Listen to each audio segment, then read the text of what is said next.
We're saying behind you because our people are walking what? In the wrong direction. They're walking away from this truth. Our people want to hear anything but the Bible.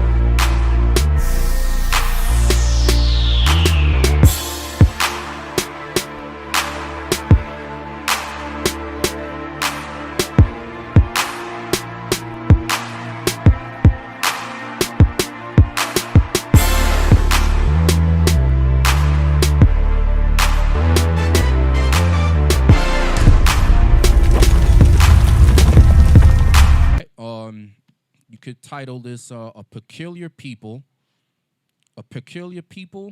with peculiar laws. All right, let's open up with Genesis 18. Genesis 18 and verse 18. Who's reading for me? Got me? All right.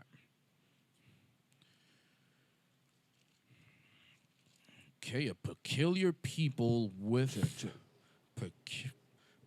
peculiar laws. The laws are spiritual. What verse? Genesis 18 and verse 18.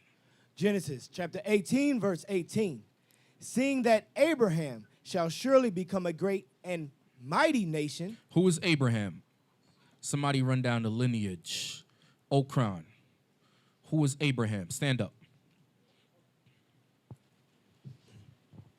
Abraham was the forefather of the Israelites. Okay, was Abraham an Israelite? No. What was he? He was a, he was from Samaria. No, not Samaria. You asking or telling me? No, I'm telling you. Okay, but what was he? He wasn't from Samaria. Right. I can't think of it right now. It's listening. Was he a Hebrew? Yes, he was a Hebrew. He Okay, was from Seth. Okay, who was his children? His I can't think right now who his children were. You don't know any of his children? Isaac. Isaac was his son. Okay, who else? And also Ishmael was his son. Okay, all right. And he also had Medan, Joshkin, and I can't remember the rest, but he did have other children. Right, and Isaac was the chosen one out of all right, good. So that's what we wanted, Isaac as the chosen. Yes. Genesis 18 and 18 again. Genesis chapter 18, verse 18. Seeing that Abraham shall surely become a great and mighty nation. Because out of Abraham came whom? We just clarified it, that Isaac came out of Abraham. Isaac was the chosen. Out of Isaac came Jacob. Now we have many nations that make up the 12 tribes of Israel. Okay, that's what it's talking about.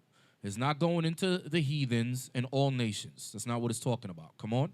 And all the nations of the earth shall be blessed in him. And all the nations shall be blessed in him. Why? Because these nations that come out of Abraham's coming through the chosen line, they're going to be given the commandments of God.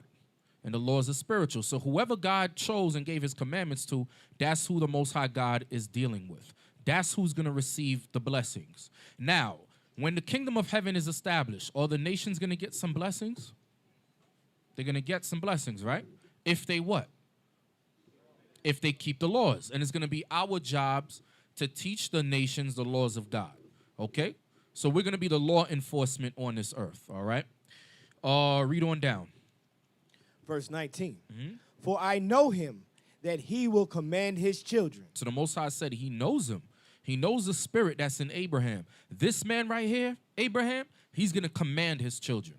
Meaning he's going to teach and implement the laws in his house. Come on. And his household after him. And they shall keep the way of the Lord to do justice and judgment. So this man was able to get his wife and his kids in subjection to the law. And this is the same pattern, the same example that we have to follow today. Okay? It's impossible to rule a nation, but our house is out of order. Okay? That'll make us hypocrites. That'll make us hypocrites. You can't hide the wind, y'all. Y'all cannot hide. If y'all got evil wives at home and your whole house is out of order and you trying to hide that, it's impossible. It's impossible. Sooner or later, the demon is going to stick its head out. And everybody in the congregation is going to be like, damn, this brother, all-powerful brother on the street, on the corners, tearing down different doctrines and stuff, but he can't get his wife in order. That's a test for each and every one of us, including myself. All right? Read. To do justice and judgment, To do justice and judgment. Come on. that the Lord may bring upon Abraham that which he had spoken of him. That which he have spoken of him. Stay in that same book. Go to 22, verse 17. Genesis chapter 22, verse 17. That in blessing I will bless thee, and in multiplying I will multiply thy seed as the... So the Most High multiplied the seed of Abraham. Like I said, out of Abraham, you got Isaac, then you have Jacob, you got the 12 tribes of Israel. So-called blacks, Hispanics, and natives, we make up a majority of this earth. They call us minorities, but we're not really minorities. The reason they call us that is because we lack what? Unification, and unity equals power. So we lack power, so they call, hey, these guys are the minority. Okay? And according to, I believe it's Obadiah, right? Isn't Obadiah? Thou art greatly despised amongst the nation. All right? And I made thee small amongst the heathen. So we know who's the minority. The minority is the so-called white man according to the word of God. But being that he's in control and he has power, that's why he puts himself up as the majority. But the Bible calls him the minority. All right, let's get that real quick. Give me that in Obadiah. Hold Genesis 22. Let's go to Obadiah to prove that. So everything that we say up here, we're going to prove with the Bible. You know what verse I want, Officer Asa? Verse 2. Start at verse 1 so we know who it's talking about. The book of Obadiah, verse 1. And the white man should feel special. The Most High dedicated a whole book to him in the Bible, so he is special. The book of Obadiah is for him. Come on. The vision of Obadiah, thus saith the Lord God concerning Edom. Concerning Edom. There we go. Come on. We have heard a rumor from the Lord. We have heard a rumor from the Lord. Come on. And an ambassador is sent among the heathen. Arise ye, and let us rise up against her in battle. Come on. Behold, I have made thee small among the heathen. There we go. That's the point that I want. I have made thee small amongst the heathen. All 18 nations on this earth, God said Esau is the smallest, making them the minority. So we need to get that out of our heads that so-called blacks, Hispanics, and natives are the minority. We're not. We are the majority. Okay, read on. Thou art greatly despised. And amongst all nations, they're greatly despised. The Arabs call this place Great Satan.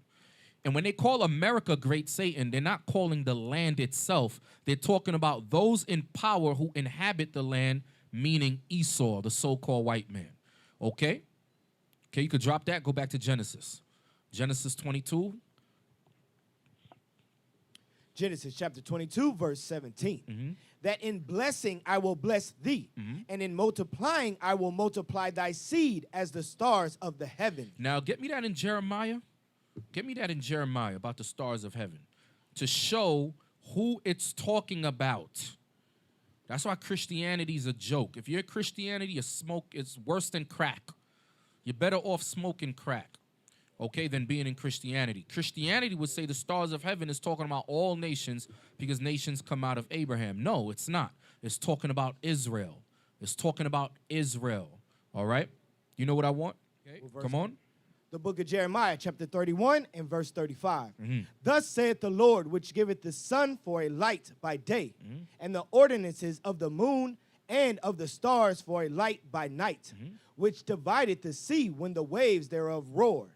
The Lord of hosts is his name. Verse 36. If those ordinances depart from before me, saith the Lord, then the seed of Israel also shall cease from being a nation before me forever. So the Most High was comparing the abundance of Israel to the stars of heaven. Okay? And there's another verse where he compares them to the sand of the sea. Is that the same chapter? Hosea 1 and 10. Get that. So that's the precept right there to let you know exactly who it is talking about.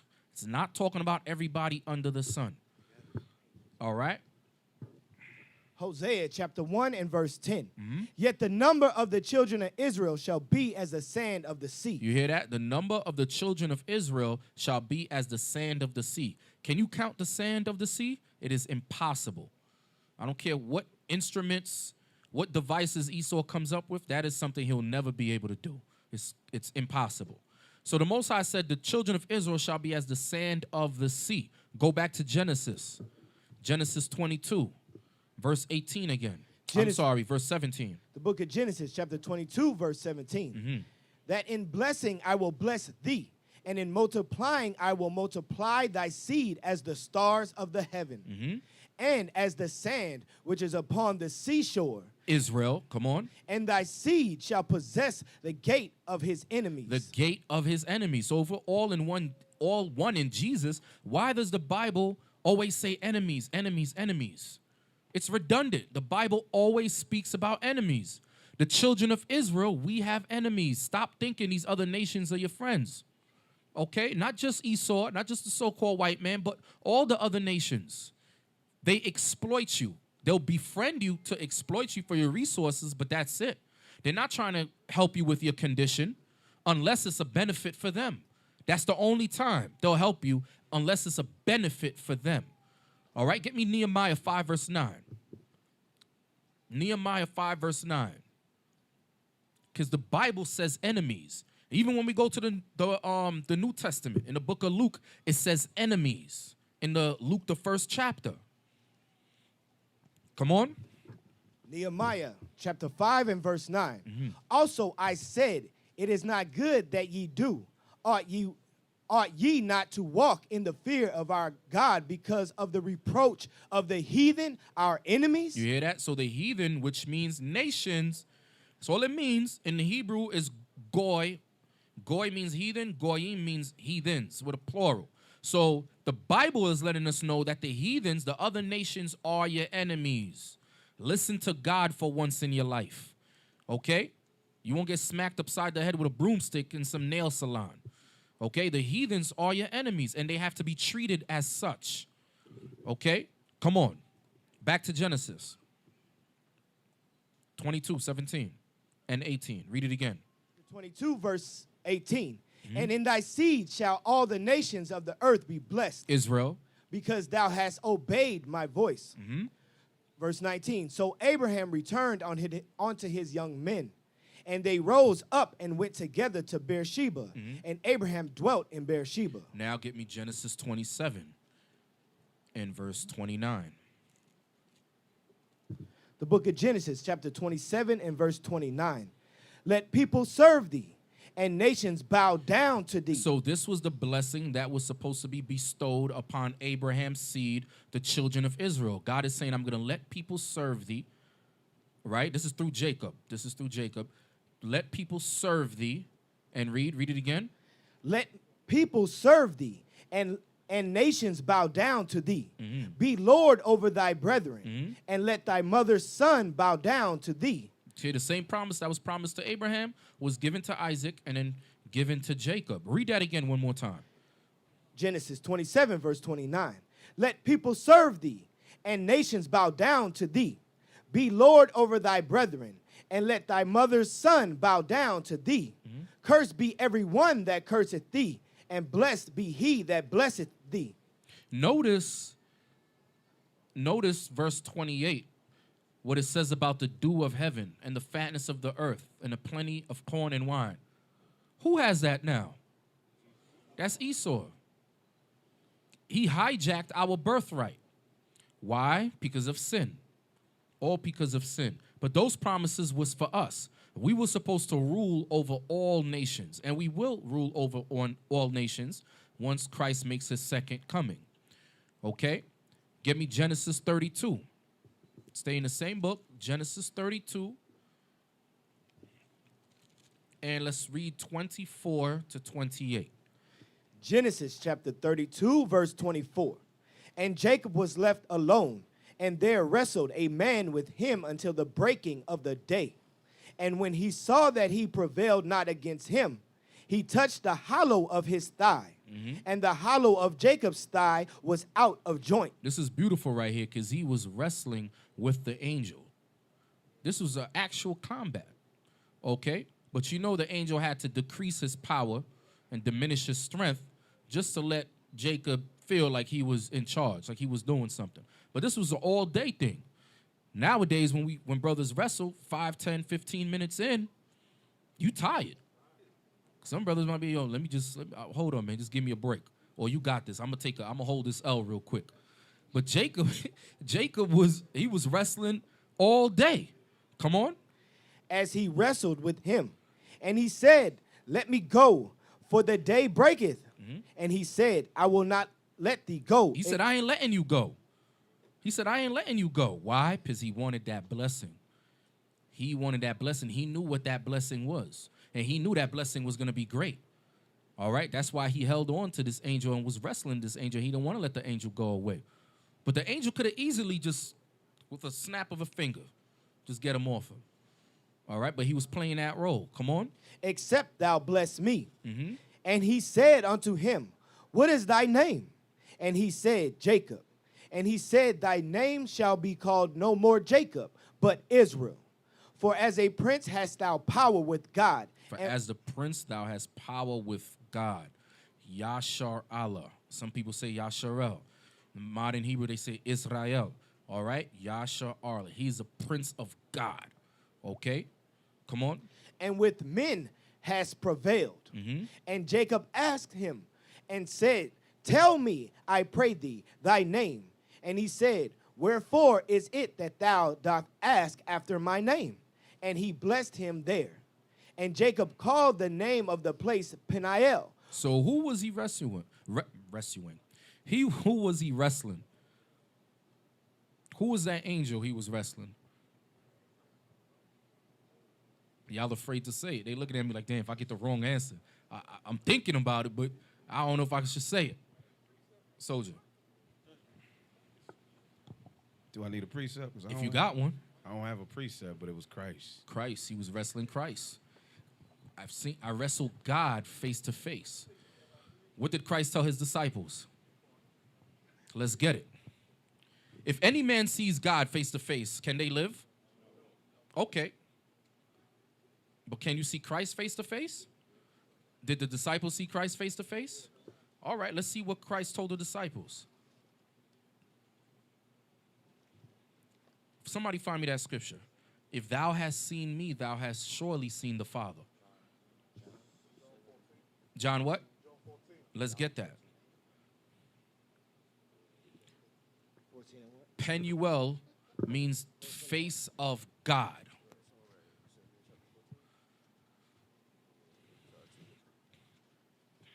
The book of St. John, chapter 14 and verse 10. Believest thou not that I am in the Father, and the Father in me? The words that I speak unto you, I speak not of myself, but the Father that dwelleth in me, he doeth the works. Is that it?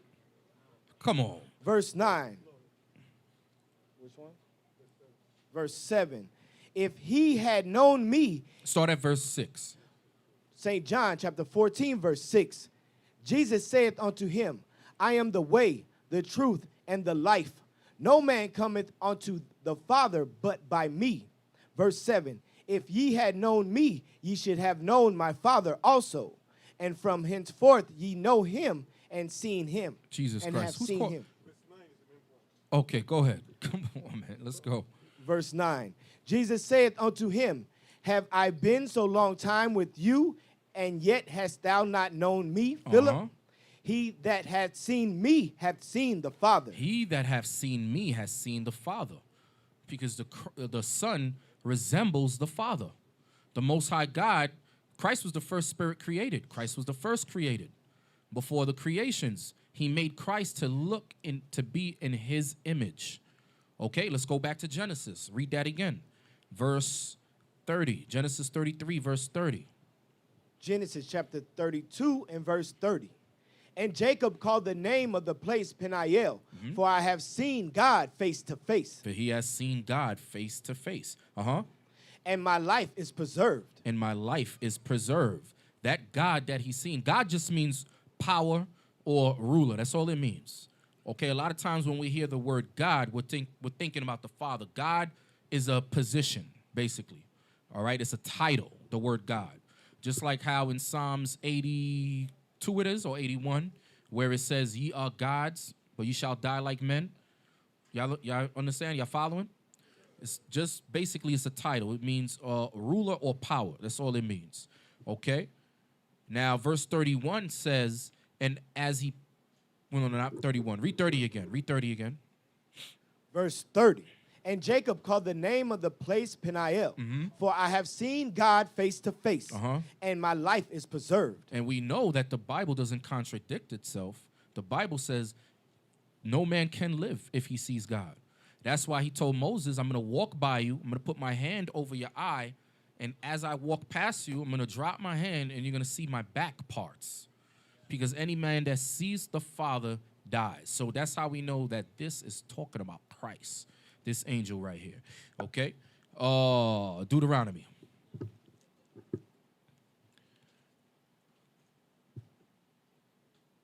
Deuteronomy 7 verse 6. This is something that we should read to our kids every morning, every night. Encourage them. Let them know that they are the greatest on this planet. Let our kids know that they are the greatest. Okay? Deuteronomy chapter 7 and verse 6. The book of Deuteronomy, chapter 7 and verse 6. For thou art an holy people unto the Lord thy God. The Lord thy God has chosen thee to be a special people unto himself. How did God choose for us to be a special people unto himself?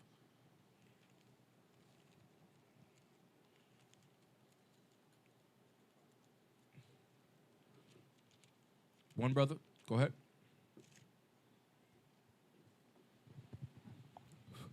Shalom. It's because he chose us and gave us his laws. Because he gave us his laws. Give me Exodus 19, verse 5. Exodus 19, verse 5 and 6. Chose us, gave us his laws. The only nation he knew was us. God was only dealing with the nation of Israel. Therefore, that act alone just makes us special. Come on. Exodus chapter 19 and verse 5. Now therefore, if ye will obey my voice indeed, and keep my covenant, then ye shall be a peculiar treasure unto me above all people, for all the earth is mine. So the whole earth is the Most High, but he chose this particular people for this particular job, for that particular service. And he made us special unto him. Read. Verse 6. And ye shall be unto me a kingdom of priests and holy nation. And a holy nation. Come on. These are the words which thou shalt speak unto the children of Israel. And there it goes. Close it out right there. It tells you exactly who it was speaking to, the children of Israel. Now, what makes us holy as a people, brothers? The laws. Now, you got to ask yourself why. Why does the laws make us holy? And what does the word holy mean? Larry. Brother Larry in the back.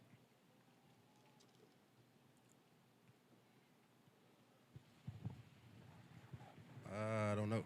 Yes, you do. Holy? What makes us Separate? holy? Separate. Holy. Okay, sanctified and separate. Okay, what else?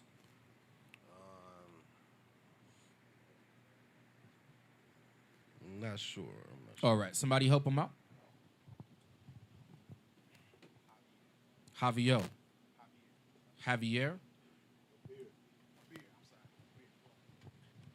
Divided. Huh? Divided. Divided. Okay. What makes us divided?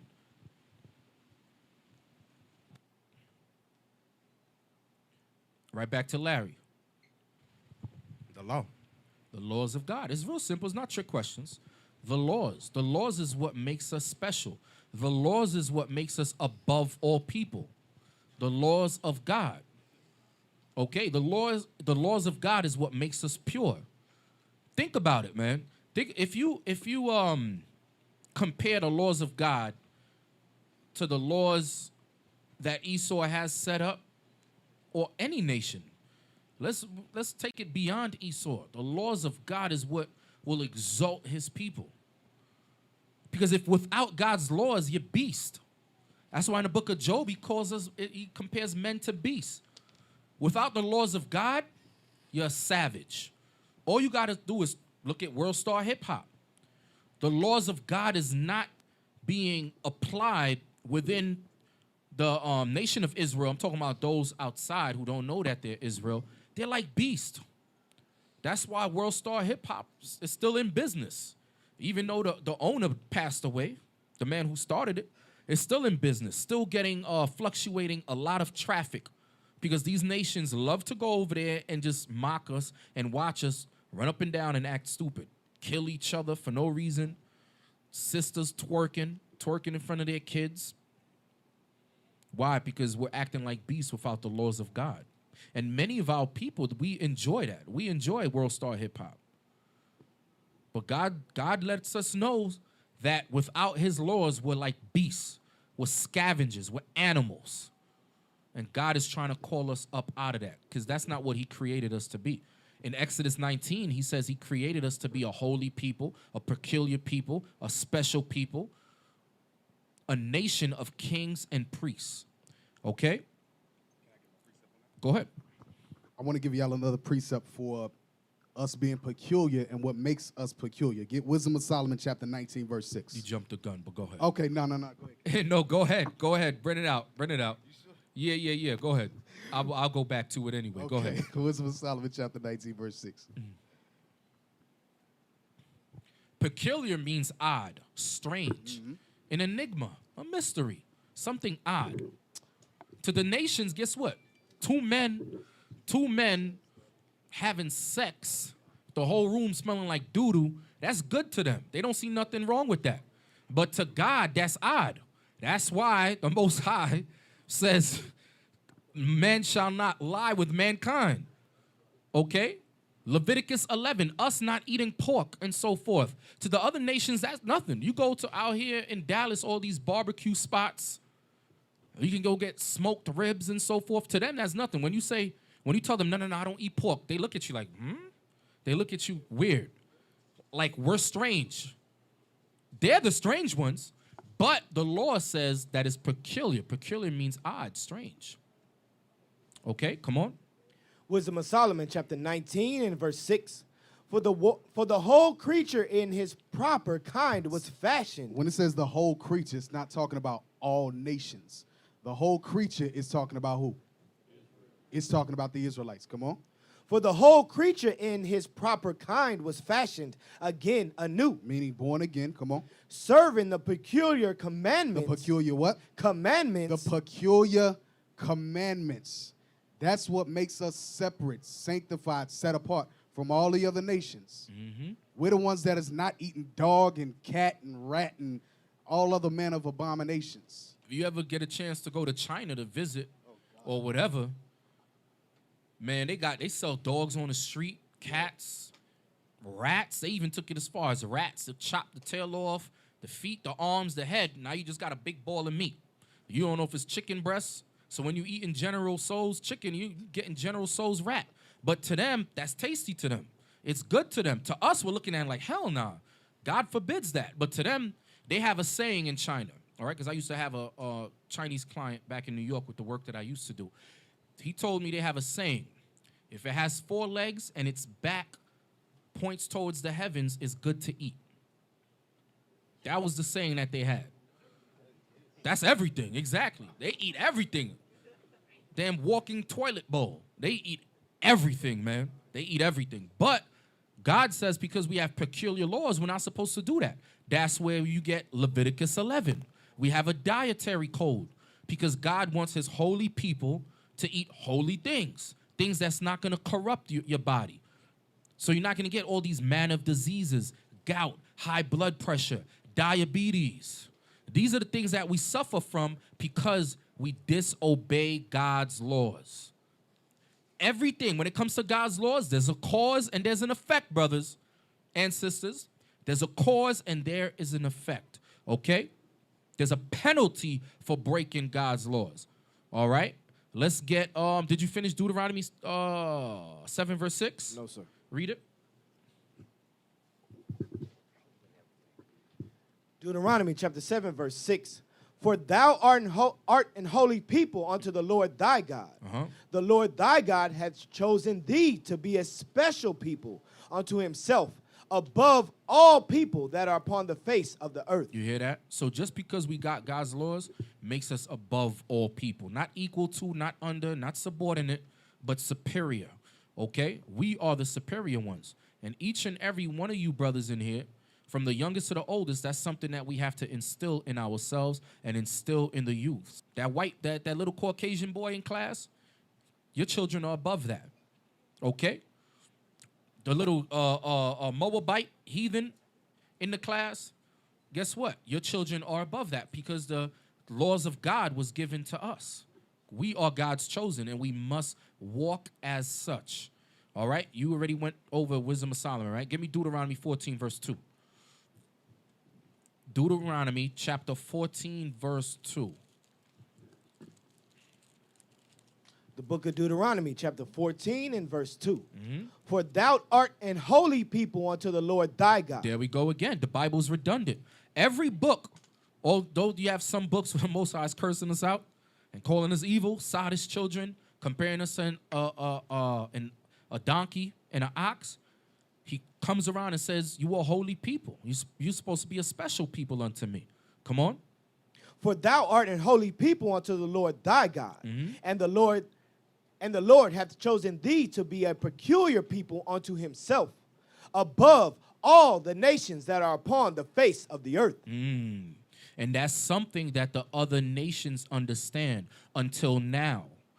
That's why they know the importance of these people keeping God's laws. That's why they go out of their wits to make sure they put stumbling blocks in front of the children of Israel and sin. Because as long as we're in sin, God is not going to fight for us. And they understand that. That's where Psalms 83 comes in. Let us come together and cut them off from being a nation.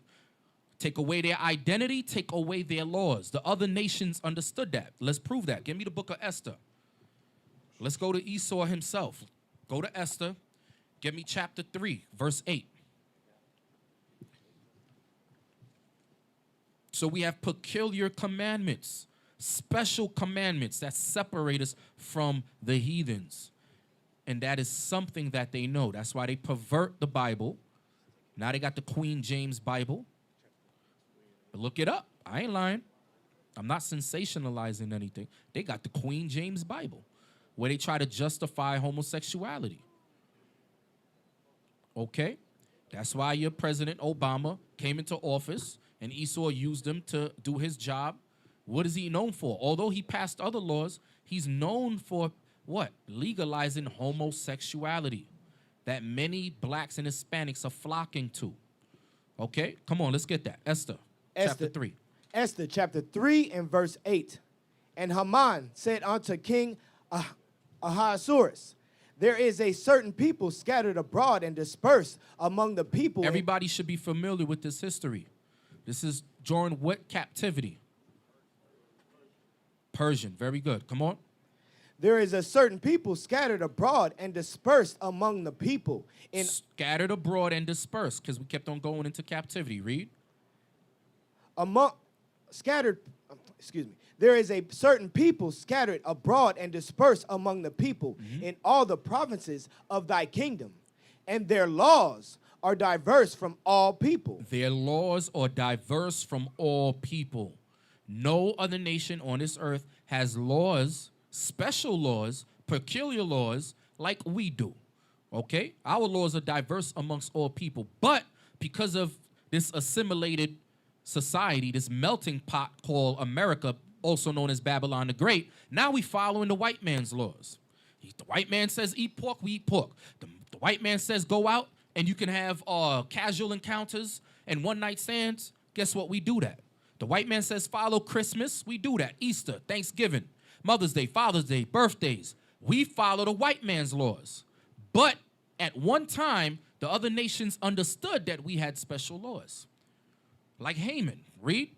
Neither keep they the king's laws. And we weren't keeping the king's laws. Just like they're going to give us hell today. How do we know that? Well, hold what you got. Don't lose that. Use the red ribbon to hold that spot. How do we know that they're going to give us hell today? That's what it's for, the red ribbon. I got you. I got you. Thank you. How do we know that they're going to give us hell today for keeping God's laws? I just gave y'all a clue. And I said today. So I'm talking about America's captivity. Soldier Shema had your hand up. He had both hands up, too. He was like this. Come on. You said, how will we know today? Yeah, how do we know today that we're going to catch hell for keeping God's commandments? Because during the time of Haman, he said we did not keep the king's commandment. right? That's exactly right. So how do we know that today in this time, once Israel comes back, because this is the resurrection of the Israelites No that doubt. you see. So how do we know that the nations are going to give us hell, mainly Esau? Because actually things written for foretelling, written for our learning. Okay, that's And so- good. And so we really know that if you read the scriptures, you know what happened during the time of Acts. Give me a scripture Give you that shows that in this captivity, here, Esau is going to give us hell for keeping his command. I'm giving you clues. Dang. That was a beautiful dance, right? He did the tap dance around that joint, Gregory Hines and all that. See. And this day right here. Let me see. Ain't nothing coming to my mind. I want a soldier. I know Officer Mike Judah. No, I ain't calling on you. Let me get this brother right here, Ezekiel. Brother Ezekiel. Shalom. Revelations 12:17. Ah, yeah. Yeah, Brother Ezekiel on fire. All right, come on, let's get it. The book Hold of on, before I give you credit, let me get it first and read it. Hold on, let me see if that's what I want. Yes. Yes. Come on, let's go. The book of Revelation, chapter 12 and verse 17. And the dragon was wroth with the woman, and went to make war with the remnant of her seed, which kept the commandments of God, and have the testimony of Jesus So Christ. why was the dragon wroth? Because they kept the commandments. Because they kept the commandments. Now, how do we know that's talking about Esau? Somebody help out Ezekiel, unless he knows the answer. You know the answer to that? How do we know this is talking about Esau?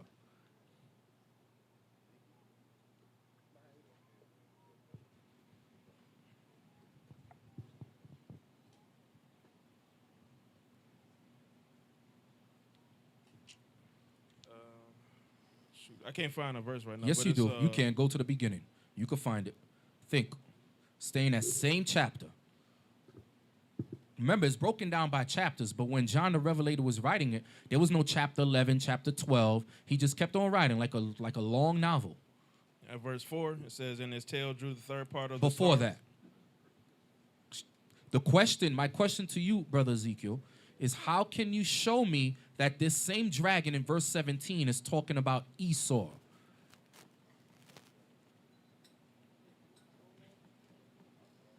The great red dragon. The great red dragon, yes. The great red dragon. Now, after there, you'll just go to Genesis, the 25th chapter, and you could go over the history. Okay, you could go over the history how King Herod seeked to destroy Mary. Okay, but go to Genesis 25 to show that Esau was red. That's how we know it's talking about Esau, okay, in this current captivity. All right, let's go back to what you were holding, officer. The book of Esther, chapter 3 and verse 8. Mm-hmm.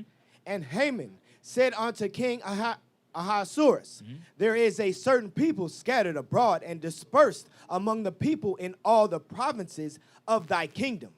And their laws are diverse from all people. Come on. Neither keep they the king's laws. Therefore, it is not for the king's profit to suffer them. You hear that? He's saying it's not for the king's profit to suffer them because they ain't going to keep your laws. The same way we tried to rebel against Antiochus Epiphanes. Okay, but a majority of us, we would assimilate with the so-called white man. We'll give in. All right, what verse was that? Verse 8. Keep reading. Verse 9. If it please the king, let it be written that they may be destroyed. And I will pay 10,000 talents of silver to the hands of those that have the charge of the business to bring it into the king's treasuries. Come on. And the king took his ring from his hand and gave it unto Haman, the son of Hammedatha, the Agagite, the Jews' enemy. The Agagite. All right. So when you go back into the lineage, he was an Amalekite. Amalek. Okay. He was an Edomite. He was the sons of Esau. Okay. And remember, we would war with Amalek from what? Generation to generation. Okay. Was that verse 10? Yes, sir. All right. Drop that. Romans 7:14. Jonathan, pull up the articles that I sent you. Romans chapter 7 and verse 14. I sent it to your phone.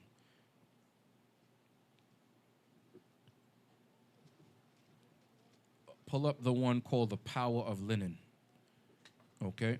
Romans chapter 7, verse 14. Romans chapter 7 and verse 14. For we know that the law is spiritual. For we know that God's law is spiritual.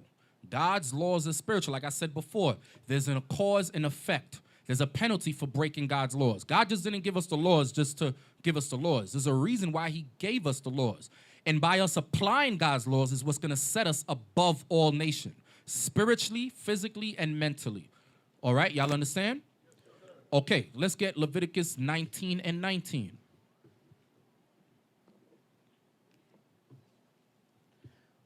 The book of Leviticus, chapter 19, verse 19. Mm-hmm. Ye shall keep my statutes. Thou shalt not let thy cattle... Actually, not that. Don't get that yet. I'm sorry. Get Ezekiel 44, 17 and 18. Ezekiel chapter 44, verse 17 to 18. Ezekiel chapter 44, verse 17. And it shall come to pass that when they enter in at the gates of the inner court, they shall be clothed with linen garments. That's talking about the high priests, okay, the Levites, okay? The gates of the inner court was making reference to the temple. Come on. And no wool shall come upon them. No what? Wool shall come upon them. No wool. I want y'all to understand that. No wool shall come upon them. Can we wear wool now? Absolutely, okay? This was about the priests entering into the temple. There was a reason why God told them not to wear wool. And we're going to find out why. Because like I said before, there's a reason why God gave us his laws. He didn't just give us the laws just to give you the laws and just do it. Now, I want you to do this. Although he is the father, we got to do what he says. But there's a reason. And as a father looks after their children, the Most High loves us. So he's going to give us what? Peculiar laws to benefit us. So the Most High told the priest, don't enter into the temple with wool. Any wool. Come on. And no wool shall come upon them whilst they minister in the gates of the inner court. And within, verse 18, they shall have linen bonnets upon their heads. Linen bonnets, the turbans upon their head. Come on. And shall have linen breeches. Linen breeches, pants. Come on. Upon their loins. They shall not gird themselves with anything that causeth sweat. They shall not girdeth themselves with anything that causes sweat. Like what we got on here in this sweat box. Okay? Sweating. My ankles are sweating. Other places sweating. I'm like, good Lord, can we get an AC? Lord, please bless us with another place. Please. Okay? So polyester causes sweat. Cotton, although cotton is kind of light. Nylon, spandex, but linen is the coolest material. That's one of the materials that keeps you very cool. Okay, it's very hard to sweat with linen on. Okay, come on. Verse 19. And when they go forth into the utter court, even into the utter court to the people, they shall put off their garments wherein they ministered, and lay them in the holy chambers. Okay, stop that. Okay, now get me Deuteronomy 22 and verse 11. Deuteronomy 22, verse 11. Deuteronomy chapter 22 and verse 11. Thou shalt not wear a garment of diverse sorts, as of woolen and linen together. You see, don't wear wool and linen together. There's a reason. We're going to go over the reason. Many of y'all are probably asking, why? Why can't you wear wool and linen together? That's strange. Why would God say that? Come on. That's it on that? Yes, sir. Get me Leviticus 19 and 19 to find out what it's making reference to. Leviticus chapter 19, verse 19. Ye shall keep my statutes. Thou shalt not let thy cattle gender with a diverse kind. See, the Most High is all about separation. Not only when it comes to nations, but even cattle. Now you got Esau trying to make the lion with the tiger. Yeah, that's what he's trying. You could look it up. He's trying to make different species together. There's a reason why birds stay with birds. Even within the bird family, you have vultures. You don't see vultures running around, flying around with eagles. You don't see that. Even within the animal world, certain species, they stay together. So how much more we? How much more we? That's our brothers. Stay with your own kind. Marry your own people from the 12 tribes of Israel. You don't want a Judah sister? All right, go to Benjamin. You don't want Benjamin? Go to Levi. You don't want Levi? Go to Ephraim. You don't want Ephraim? Run to Manasseh. We got 12 families to choose from. There should be no reason why brothers on the side creeping off with Becky, creeping off with a Hamite, creeping off with an East Indian, an Elamite. God says don't do that. Do not do that. All right, read. Come on. Thou shalt not sow thy field with mingled seed. You hear that? Don't sow it with mingled. Don't put the tomatoes with the oranges. Soon Esau is going to come up with some new fruit, some fruitopia, some orange and cherry mixed with bananas. Some new fruit. Watch. I'm telling you. Watch. He's going to do it. Through his GMOs, he's going to do it. Come on. Neither shall a garment mingled of linen and woolen come upon thee. Neither shall a garment of linen and wool come upon thee. There's a cause and there's an effect for God's laws. Okay, now let's read it. All right, scroll down. Scroll down.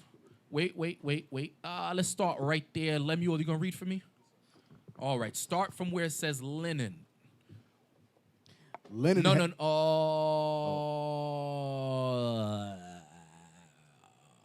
Okay, start from there. That's good. In the orange. Yeah, that's good. Linen and wool both have distinct frequencies, and science clearly tells us that when you put... Now, many of y'all probably... Why is it saying frequencies? Who would know? Anybody? Frequencies? Y'all probably like, what? Frequency? What are you talking about? You could turn it off, turn it on? What is it talking about? Soldier. Like if you rub your afro together and you'll get the static electricity from it. Very good. The same thing with clothing. And guess what? Believe it or not, it affects your body. Believe it or not. If it's in the Bible, there's a reason why it's in the Bible and it's worded like that. Come on. Linen and wool both have distinct frequencies, and science clearly tells us that when you put the two together, the frequencies cancel each other out. So supposedly linen has a frequency of 5,000 and wool has a frequency of 5,000. So when you put it on, it's the fraction that cancels out. You're at 0. Okay, come on. It's kind of like God is smarter than we are, and already knew that. God is smarter than we are. Get me Baruch. It's not kind of. Esau's the damn devil. It's kind of. Of course he's smarter than you. He's a creator. Get me Baruch. He found all the ways of knowledge and gave it to Jacob. What is that? Baruch 4:1 or 3:36? Baruch chapter 3, verse 36. He hath found out all the way of knowledge and hath given it unto Jacob his servant. All the ways of knowledge is not only making reference to the laws of God, but it's talking about everything. That's why our forefather Abraham knew math, knew science. That's how our forefather Joseph knew all the ways of science and all the ways of math over there in Egypt. The Most High said he found all the ways of knowledge and gave it to Jacob. Come on, back to this article. And already knew that, and therefore knew what he was talking about when he instructed such in Leviticus 19:19 and Deuteronomy 22:11. Come on. Linen has great properties, and many people attest to its healing benefits. Not only holistic doctors, but other people too. Come on. It is surely expensive, but my wife has scored some wonderful finds at places like Goodwill for just a few bucks. All right, scroll down. Start right there where it says linen. Linen is the strongest of all the vegetable fibers, with 2 to 3 times the strength of cotton. It is lint-free and gets softer the more it is washed. It can gain up to 20% moisture without feeling damp. It resists dirt and stains and is strong and durable. That's why the Most High said what? What did he tell the priests about the linen? He said, do not wear anything that what? Causes sweat. That causes sweat. So right here, it tells you it can what? The moisture, lint-free and gets softer the more it's washed. It can gain up to 20% moisture without feeling damp. Come on. It resists dirt and stains and is strong and durable.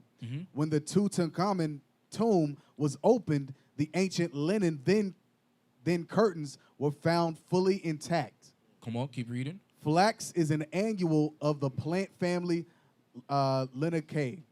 There are over 200 varieties of flax plants that, depending on the regional conditions and climate, flax blooms in clusters of 5 petaled flowers that open up at dawn and close and fall at around noon when heat sets in. Each flower blooms for only a few hours.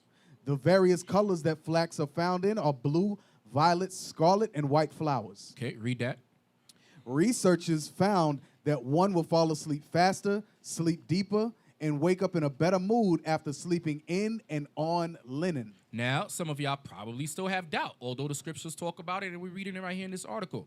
How many of y'all are in the medical field? Brothers, MD right here, sisters. I know we got some RNs in the body. Sister right here, Sister Shoshana just walked in.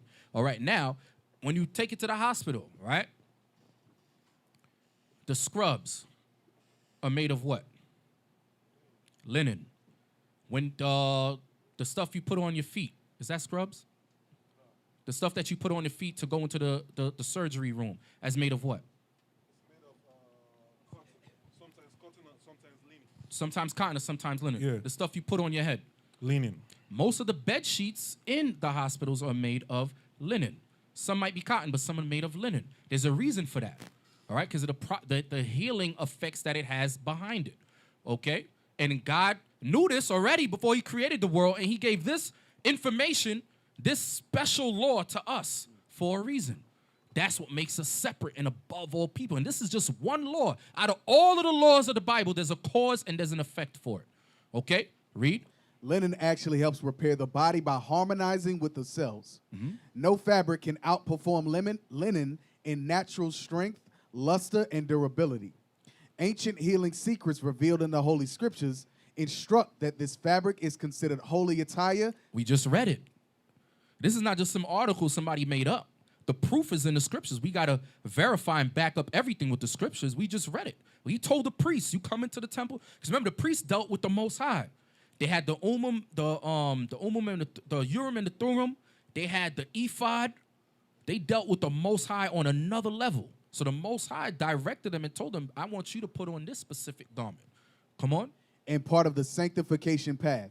Linen is an ideal fabric not only for attire, but for your table at every meal as a high-energy tablecloth and napkin. Flax fabric is an excellent filter protecting against chemical exposure, noise, and dust. Come on. Linen clothing reduces solar gamma radiation by almost half, thereby protecting humans wearing linen.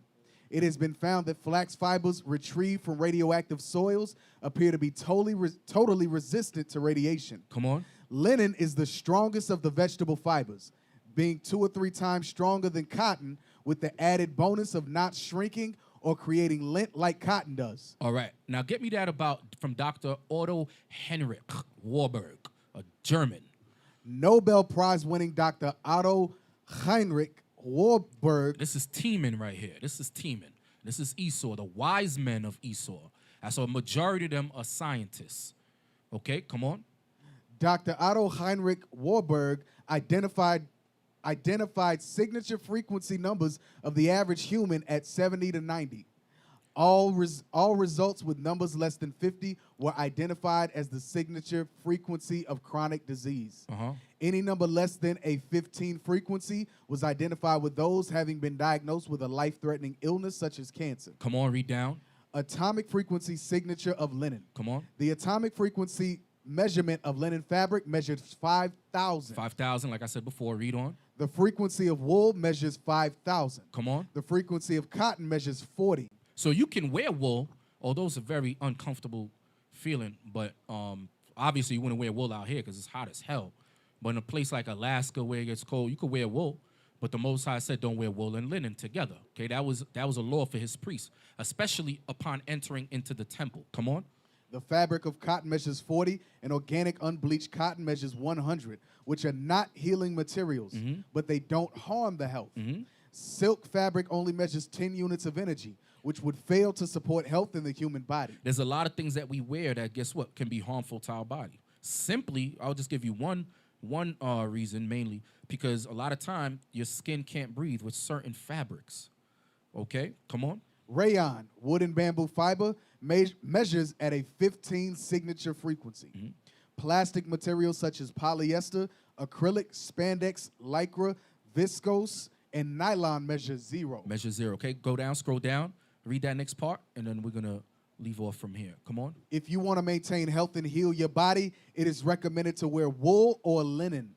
Be aware of the biblical warning of wearing wool and linen together, which scientific studies have proven to be accurate. The energy of these two fabrics worn together collapsed the electrical field. And we have that in our body. That's what keeps our heart beating, whether you believe it or not. That's why when you, how do you call it, when you flatline, what's that machine? I forgot that. What's the name? That's why they use that to bring you back. That's all electricity in there. That's why we give off something called static friction or whatever the hell they call it. All right? Because we have electricity pulses that runs through our body. Okay? Y'all can read that on your own time. This is a great article. Great article. All right? Okay? Drop that. Get me... And there was actually a test that they used for farming, for agriculture, to come up with the different frequencies. That scientist that we, Dr. Otto, they came up with some machine. It was used for farming, and then they eventually used it to test fabric and stuff. That's why they was able to measure out the different frequencies. Okay? Get me Leviticus 17. Let's go to the next article. Okay, we're just going to touch up on a few laws. All right, then we're going to go into the feasts, all right? I know brothers and sisters got to work early tomorrow morning, so I ain't going to hold y'all too long.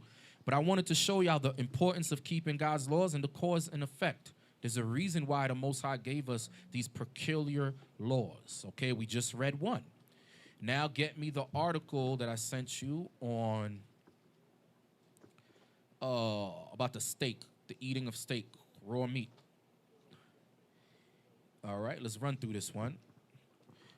Get me Leviticus 17, 10 to 12. The book of Leviticus, chapter 17, verse 10.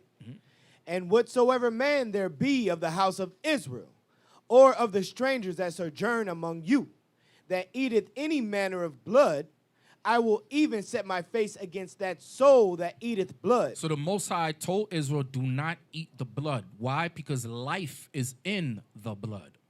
Life is in the blood, and we know that, especially those in the medical field.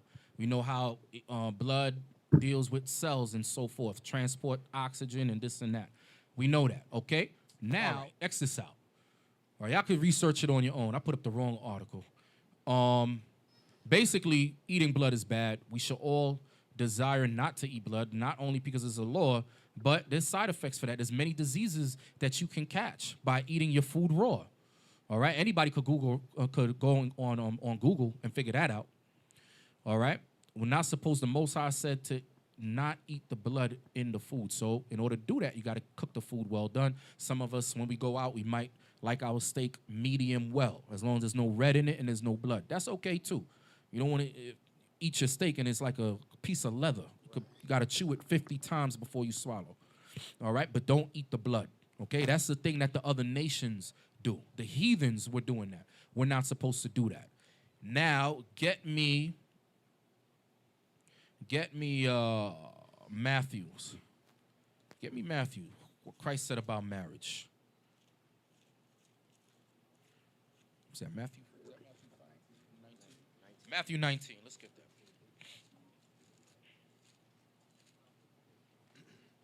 The book of Matthew, what verse? Verse 5. The book of Matthew, chapter 19, verse 5. And said, for this cause shall a man leave father and mother, and shall cleave to his wife, and they twain shall be one flesh. So, their twain shall be one flesh. So when you marry a sister and then you lay with her, and that's marriage, we know that. Guess what? That's one flesh. One flesh. One flesh. So sisters, every man that you lay with, we know that in this when you come into the truth, you're a new creature in Christ. Old things are passed away. However, in the world, for our brothers and sisters, guess what? That man's spirit is still on you. That man's spirit is still on you. Whether he shot his seed on you or in you, his energy is still in you. That man is in you. And there's a reason why it says the two shall become one flesh. Now, let's read it. Get me the one from New Scientist. That's why a lot of times when, mainly women, I have to talk about the woman, not the man. Mainly when the spouse is cheating, committing adultery, you'll be able to know. Because there's things that she starts to do. Her patterns change. She starts to act like the man that's putting that seed in her outside of her husband. And it's all confusion. Why? Because she got all different kind of personalities and spirits in her. It always happens. Never seems to fail. All right? It says semen, sperm, seed has controlling power over female genes and behavior. Scroll down, please. Start right there. There's more to semen than sperm in many animals. Come on. Seminal fluid alters both the bodies and sometimes even the behavior of females. Now it's going into animals, because you know Esau always starts with experiments with animals and then slowly he progresses to humans. Come on. Human semen too triggers changes in the uterus and might have wider effects on women aimed at just one goal. That's why they tell you when you have sex when a woman is pregnant, it may cause her cervix to dilate. All right? Am I correct on that, Sister Shoshana? All right? It may cause her, because there's something inside of the sperm, some chemical or whatever within the semen that will cause the cervix to dilate. Come on. It's all about maximizing the chances of the male reproducing, says Sarah Robertson of the University of Adelaide in Australia. Come on. The effects are most striking in fruit flies. Come on. They always got to start with animals first. Come on. Seminal fluid can make the females eat more, lay more eggs, and be less receptive to other males. Come on. Now a team led by Tracy Chapman at the University of East Anglia in Norwich, UK, has found that male fruit flies selectively alter the chemical makeup of their seminal fluid. In the presence of rivals, the males produce more seminal proteins. It came as a surprise, says Chapman. It's a sophisticated response to the social and sexual situation. Some of their findings were presented at the Society for Molecular Biology and Evolution Conference in Vienna, Austria, last week, including their discovery that one of these proteins is a master regulator of genes. Females exposed to it show a wide range of changes in gene expression. Come on. Chapman thinks this kind of seminal signaling is widespread in the animal world. The semen of people, pigs, and mice affects the female reproductive tract. And the question is whether it can also produce behavioral responses in female mammals similar to those seen in fruit flies. So the question is whether this can produce behavioral responses in female mammals similar to those seen in fruit flies. Scroll down. There have been claims that semen can do everything from making women sleepy after sex to strengthening the emotional bond with their partner. One 2002 study based on a survey of 300 students even found that women whose partners did not use condoms scored lower on a measure of depression. If that effect is real, depression in some people might be treatable with artificial semen suppositories. All right, it's Esau and his madness again. Scroll down again. Esau and his crazy madness. It's not clear whether any component of human semen get into the bloodstream. Right there, it's not clear. It's not clear whether any So they're not sure, but there's a possibility. Come on. It's not clear whether any components of human semen get into the bloodstream, but it could be possible, particularly for small molecules like hormones, says Robertson. She has shown that seminal fluid induces expression of a range of genes in the cervix. Come on. Including ones that affect the immune system, ovulation, Come on. the receptivity of the uterus lining to an embryo, and even the growth of the embryo itself. Now, this is just one. Get rid of this article. Get me the next one. The one with the thumbnail that I told you about. Yeah. Are you able to put it up without the thumbnail showing?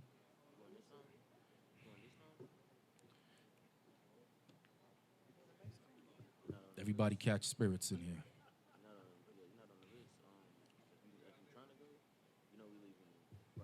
You got it? This is it? Okay. All right. Let's read that. Each time a man connects with a woman sexually and releases his life form energy within her, He leaves a part of his life form energy is talking about sperm, whether it goes in your mouth or your uterus. It's the same thing. I got to say it raw like that. I'm sorry, sisters, but y'all be all right. Come on. He leaves a part of his information, DNA, in her birth canal. Come on, go down. Start right there. Right there. Each time, yeah. Each time a man connects, okay, I just read that. If she doesn't clean herself, his energy stays inside of her. That imprint can often create illusion of a sexual addiction. When a man or a woman decide to have multiple partners, it can send mixed emotional signals within the inside of the body's vibration system. Women must be careful of different energies or spiritual forces polluting their internal temple. That's why it says the two become one flesh, sisters. That's why the Most High doesn't want that whorish, fornicating spirit within you sisters, within the men too, okay? But mainly with you sisters. Okay, taking rod left and right like they ain't no tomorrow. Come on, Just different men. Come on, go down. No, this is it. Go ahead. Just think about it and ask yourself. Ever wonder why they call it sexual intercourse? It's an internal course that unites man and woman, mind with mind, spirit with spirit, or energy with energy. Come on. This is something that a condom can't protect you against because energy is behind the elements of all flesh. There is no such thing as casual sex or friends with benefits. You hear that? Well, that's something we definitely don't want to hear in here. All right, come on. No. I don't think so. Intimate activity intricately intertwines the energies between two people. Sex creates a powerful exchange of sexual energy between those involved. Whether it be oral or regular sex. Come on. These connections, imprints, and debris are left upon the mind, soul, and spirit for a long time because they are not easily purged or cleansed. You hear that, sisters? It's not easily purged or cleansed. Come on. Casual sex with multiple partners can intertwine the energies and spirits of a lot of people into your own aura if they are not severed and cleansed. You become joined to every person with whom your partner has slept, as well as all the become joined to every person with whom your partner has slept. That's why it's an honor. It was an honor, especially during the biblical times when a brother took on a virgin. And the brother was also a virgin too, all right? Just to let y'all know, the brothers wasn't out just banging everybody. The brothers were virgins too, but it was a beautiful thing. It was an honor to have a virgin, okay? The two become one flesh, all right? She's undefiled, okay? You don't got to worry about Tyrone's spirit in her, Daquan's spirit in her, Ralph's spirit in her, on her, everywhere in her. Come on. As well as all the partners those people had. This type of soul clutter can be... Soul clutter. You hear that? Soul clutter. You hear those words, Amiel? Soul clutter. Come on. Can be felt by your partner's subconscious. Even if they are not completely in tune or aware of the extracurricular sexual activities, they still are able to... That's why the brothers sit back and like, oh, something ain't right, man. She acting different. She acting strange, man. So you had sisters in the sexual act with their spouses, and then they screaming out another brother's name by accident. You had that in Israel. Yeah, come on. They still are able to sense the subtle disturbances of multiple energies and or familiar spirits that have entered, causing restlessness and inner turmoil.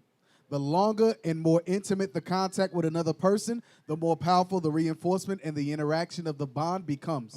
And all the more difficult it is for them to untangle and leave. All right, so we could leave that. There's more to this article, another great article, but it's very long. All right, so we're not going to read all of it, okay? There's some more laws, but we're going to end it soon. Get me Leviticus 18:24. Oh, actually, no. I'm sorry. I gotta bring out this article. I'm sorry. I gotta bring it out. Esau is the devil, man. This is an insult to our people. I gotta bring it out. All right. Get me the other one where it says embryologist. Okay, that's the study of embryos. Says Muslim woman is the cleanest on earth. Damn. Okay, now he's just talking about, I think he's talking about the religion. I believe this article might be a little bit biased. Okay, probably was written by a Muslim who's advocating Islam. However, they had some good points. Okay, they had some very good points. Damn. So they saying everybody who's not a Muslim is dirty. Everybody who's not a Muslim is haram. Damn. Come on, let's read that. In Islam, a woman who is divorced by her husband has to wait for at least 3 monthly periods, and a woman whose husband died has to wait at least 4 months and 10 days before they can remarry. That's still fast. That's still fast. The hell is this? Which one of y'all brothers, God forbid, you pass away, you find out your wife got married 4 months later? The hell is that? Better remain single forever. All right, come on. If she turns out to be pregnant, then her waiting period lasts until the birth of the child. This has surprised the modern science after discovering of imprint man water. According to investigation carried out by embryologists in the United States of America, the liquid imprint of a man contains 62 proteins. The liquid imprint, the liquid that is making reference to, brothers and sisters, is the sperm, semen.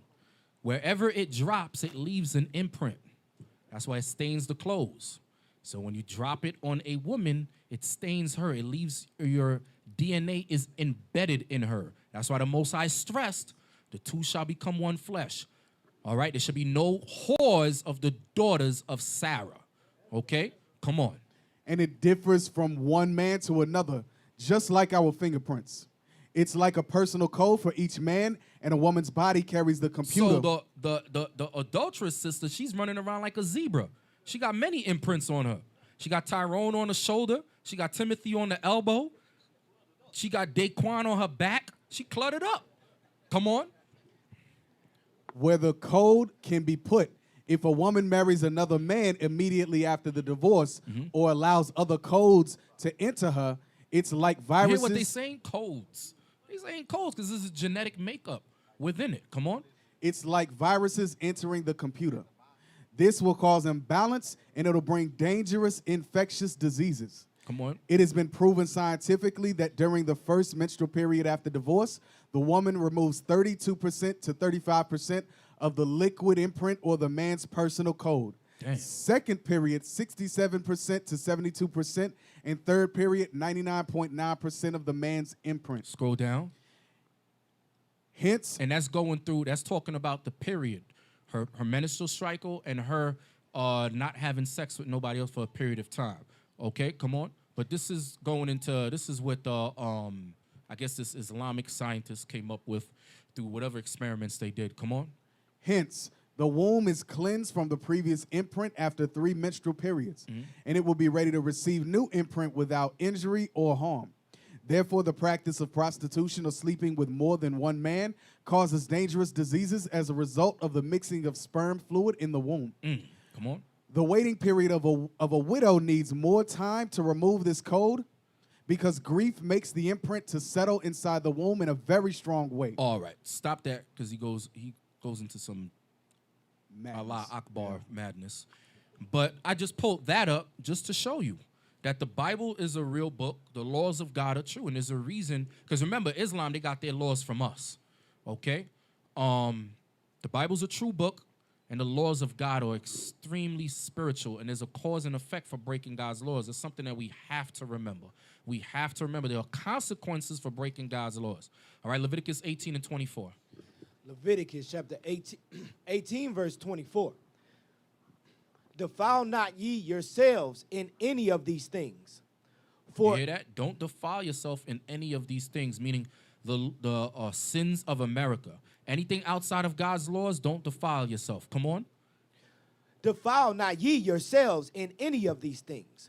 For in all these the nations are defiled, which I cast out before you. And the land is defiled. Therefore I do visit the iniquity thereof upon it. And the land itself vomiteth out her inhabitants. That's verse 24. That was verse 25. Okay, give me Exodus, because I'm not reading along. Give me Exodus 19, verse 5 and 6. Stop at 6. All right, so this is the conclusion of the matter right here. This is the conclusion of it. Come on. Exodus chapter 19, verse 5. Now therefore, if ye will obey my voice indeed, and keep my covenant, then ye shall be a peculiar treasure unto me above all people. You hear that? If we keep God's laws, we're going to be a peculiar treasure unto him above all people. Come on. For all the earth is mine. For all the earth is his. And the Most High wants to hand you the earth, just like he told Ezra in the 6th chapter. He made the earth for our sakes. But we have to do what? Keep the commandments. Keep the commandments of God. All right? Shalom. This is Bishop Nathaniel of Israel United in Christ. Please subscribe to our YouTube channels. Stay up to date with our latest events, music, and classroom lessons.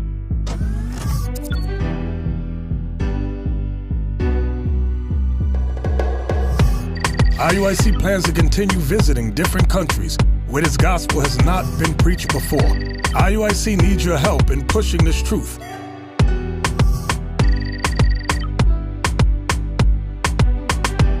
So join us, subscribe to our Instagram, Facebook, Twitter, and podcast, and stay up to date with us.